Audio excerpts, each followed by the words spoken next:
इस खबर के प्रायोजक बाय वागजी मसाले, हर चुटकी में जायका। वागजी premix spices. Commissioner Indore Santosh Kumar Singh ने 30 दिसंबर 2025 को मीडिया से रूबरू होकर वर्ष 2025 के आपराधिक आंकड़ों का विश्लेषण किया। पुलिस की प्रमुख कार्रवाइयां और उपलब्धियां साझा की। इस दौरान उन्होंने इंदौर पुलिस कमिश्नरेट द्वारा किए गए नवाचारों पर भी प्रकाश डाला। साथ ही आगामी वर्ष 2026 के लिए पुलिस की नई कार्य योजना, प्राथमिकताएं और अपराध नियंत्रण की रणनीति से मीडिया को अवगत कराया। कमिश्नर ने कहा कि 2025 में अपराध नियंत्रण, महिला सुरक्षा, साइबर क्राइम रोकथाम और जन सहयोग से मिली सफलताओं को 2026 में और मजबूत किया जाएगा। कार्यक्रम में पुलिस की टीमों की सराहना भी की गई। बार हमारे उसका हिस्सा है जिसपे हम लोग और ज्यादा फोकस करने जा रहे हैं। एक तो हम अपनी थाना लेवल वर्किंग को और ज्यादा फाइन ट्यून करना चाहते हैं, और ज्यादा ट्रांसपेरेंट करना चाहते हैं और ज्यादा अकाउंटेबल करना चाहते हैं। जैसा मैंने बीट और माइक्रो बीट की बात की, आप लोगों को पता ही है कि 2 थानों में हम लोगों ने 2IC फर्स्ट के नाम से एक इंस्पेक्टर रैंक के एक्स्ट्रा अधिकारी भी पोस्ट किए थे। महिला अधिकारियों को पोस्ट किया गया था और ऐसे थानों में पोस्ट किया गया था जहाँ पे अपराधों की संख्या ज्यादा है। तो पिछले कुछ महीनों की जो ऑब्जर्वेशन है कि बाय एंड लार्ज वहाँ के सकारात्मक ही परिणाम रहे हैं। तो ऐसे ही इनोवेशंस को लेके और ज्यादा फीडबैक मैकेनिज्म, थाना प्रभारी डिपेंडेंट थाना नहीं होना चाहिए। ये बड़ा स्पष्ट निर्देश है कि थाना प्रभारी की रात्रि गश्त हो सकती है, थाना प्रभारी कोर्ट अपीयरेंस में भी हो सकते हैं। तो जो 2IC होंगे, जो 2IC के नीचे के अधिकारी होंगे, उनकी पूरी जिम्मेदारी होगी और अपने अधिकारियों से समन्वय करके जो भी कार्रवाई है, तो ना ही अपराधों पे कॉग्निजेंस लेने में, ना अपराधों को रजिस्टर करने में, और ना ही किसी प्रकार के अन्य पुलिस द्वारा अपेक्षित कार्रवाई में कोई विलंब किसी प्रकार का होना चाहिए।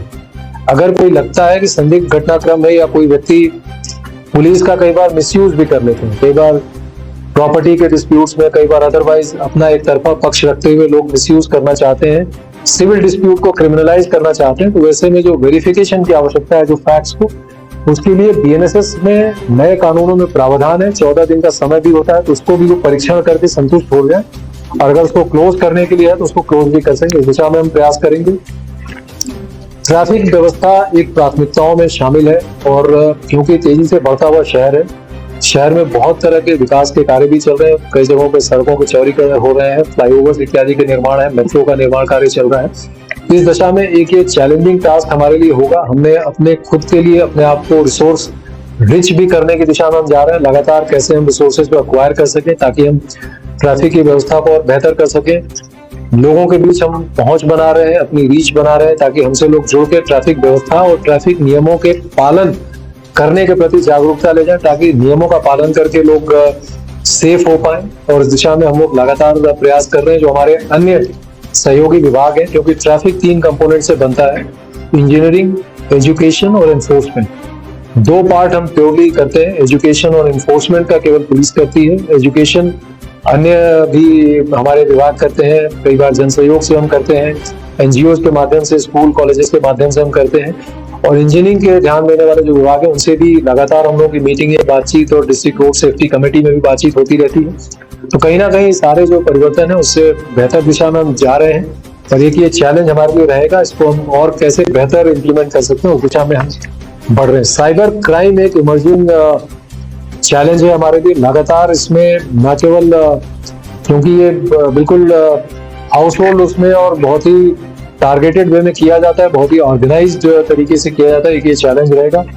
और इसके लिए आने वाले समय में ये हमारा जनवरी का ही टारगेट है कि हम प्रत्येक थाने में, वैसे कुछ ट्रेंड लोगों को हमने रखा है, पर ये टारगेट है कि 6 से 8 साइबर क्राइम में ट्रेंड, वहीं के जो जिनकी पदस्थापना है उनको ही ट्रेन करेंगे, ताकि वहां पे भी जाने वाले लोगों पे सीधा सीधा FIR होके वो कार्रवाई प्रारंभ कर दें।